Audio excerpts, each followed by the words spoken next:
May the 4th be with you guys. If you guys don't know what that means, all I find impossible to believe. Today is May 4th, and that is Star Wars Day, and that's just awesome. And of course, as everyone knows, we're all excited to see Episode 7. I don't have any real problems with it, with the trailers or anything, because they just look awesome. And I'm so excited to see where J.J. Abrams goes with the series. Now, of course, guys, I want to also start off by starting off with a film review. Now, I saw Chris Stuffman was doing a movie review for The Phantom Menace, and he was doing one for each movie for each month leading up to the release of Episode 7. Yeah, I decided to kind of do something like that, but of course just do them all at once. Maybe, I don't know, maybe I might just do like one, like for this video I might do one, I might do some later for later days. I don't know. Anyways, guys, I want to start off with episode. I'm going to do it in chronological order, which unfortunately is very sad. I hate that shit. I'm kidding. I don't want to start you guys off the disappointing way. I want you guys to start off with the first movie, like the one that came out first, A New Hope. Originally titled Star Wars then. Now, of course, you guys all know it was A New Hope is written and directed by George Lucas, stars Mark Hamill, Carrie Fisher, Harrison Ford, Alec Guinness.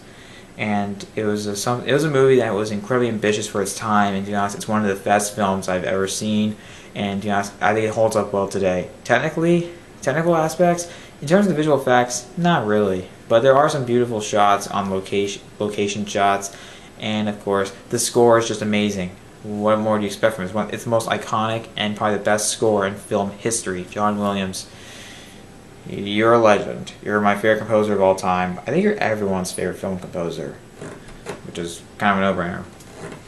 Now, guys, of course, we all know about A New Hope. There's a battle between the evil Galactic Empire, and there's a civil war between that and like the rebels. And of course, like Luke, like finds a message from like a droid R2-D2, and that's out to Princess Leia saying that she needs Obi-Wan Kenobi's help. He searches out for this man named Ben Kenobi, who actually is Obi-Wan Kenobi. Not surprised if you've already seen the movie, but this is the man. He's a Jedi, and he's like one of the last remaining Jedi in the galaxy.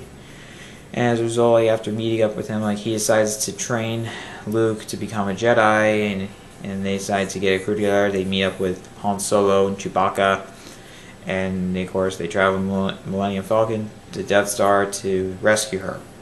Now, to be honest, guys, this movie I think is a masterpiece. While there have been some changes made to special editions, I've never seen the original theatrical release, but to be honest, I don't know if anyone in my generation has.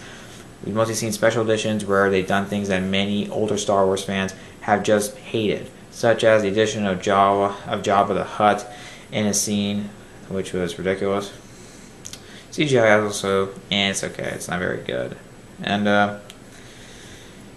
also, like the original cut, I knew that Han Solo shot Greedo first, but unfortunately they changed it to where Greedo shot first and then Han shot back.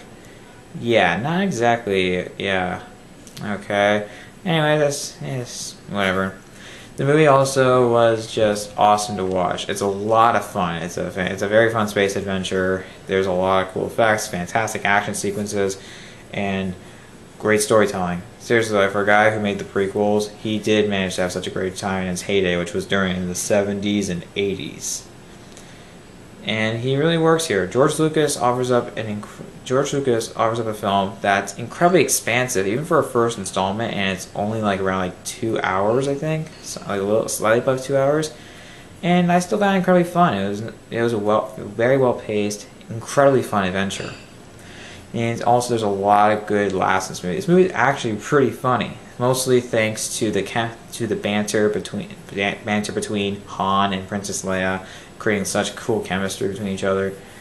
And also, there's just a lot of cool scenes. There's just a lot of laughs from R2-D2 and C-3PO. Their dynamic is just always leaves me laughing. And it's just, the production design is fantastic. I mean, it's just nice. The use of practical effects is just cool. And I really wish people would do that more, because CGI, in my opinion, is oversaturated, and I've seen some bad CGI. We all have. It's a very fun movie to watch. I mean, Alec Guinness does a fantastic job as Obi-Wan Kenobi. I mean, he got an Oscar nod for Best Supporting Actor for it, even though he doesn't really like the movie. He didn't really like it. He actually thought it was kind of like a fairy tale. Yeah, to be honest, man, that movie got you an award, and you created a character that we all loved. Why you hate on it? Damn. He's really good in the movie. I mean, he's really heartwarming. He's really heartwarming. He's a really sensitive person, and he's also a person with a human sense to him. I just really found him an enjoyable character. He was really a character that you can connect to. You really feel for him, and he's just a very respectful mentor to Luke. Mark Hamill, in my opinion, he's pretty good in the movie. Although I was surprised he didn't have a lot of huge work after this. It's like a one-hit wonder. Although he did have work as the Joker in Batman the Animated Series, he just didn't. This is really a role that we all really know him for.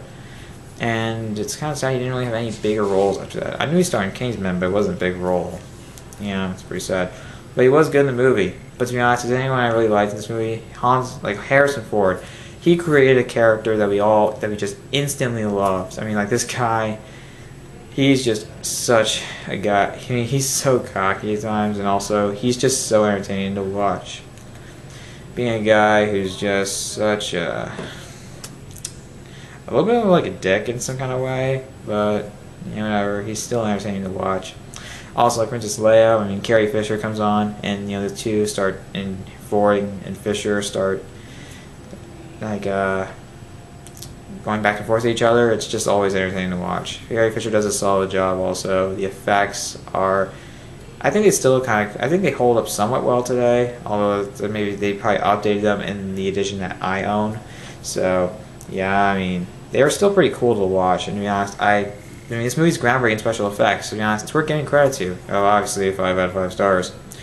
It has this great story. It has a cool story involving Civil War. That's just awesome. The opening scene is iconic, and of course, Darth Vader. Who can forget that?